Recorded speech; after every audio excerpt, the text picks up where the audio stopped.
You know, as with any election, there are a number of theories as to why things went the way they did. We've been hearing from a number of people who have been telling us that hundreds of thousands of military absentee ballots might have been missed, enough to overturn the election even. Is that true?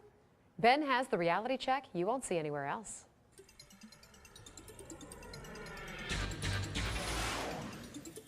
I've received a number of emails from people wanting to know if this story could be true.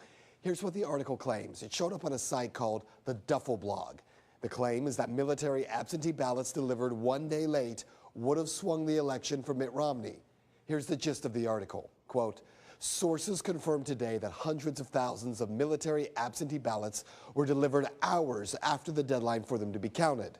Preliminary counts showing that they would have overturned the vote in several states and brought a victory for Governor Mitt Romney. Well, the article goes on to claim that ballots were delivered late due to problems within the military mail system, that the ballots sat in a warehouse for a month, were accidentally labeled as ammunition and then shipped to Afghanistan, and that after all the delays, they were finally shipped to polling places, arriving November 7th, the day after the election.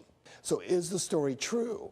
Well, almost definitely not, and here's why. The story was not sourced in any way. The date on the story was posted November 7th, the same day all those ballots supposedly showed up late to boards of elections in numerous states. They weren't sent in one box, and yet somehow a preliminary count determined there were enough to overturn the election. It's all highly unlikely. Now keep in mind, here in Ohio, it would take at least 100,000 votes to change the outcome of the Buckeye State alone. That's only 18 electoral votes. But the biggest giveaway that the story is not true, a commander is quoted as saying that in order to make sure that the votes were counted, he held the vote 8 months ago.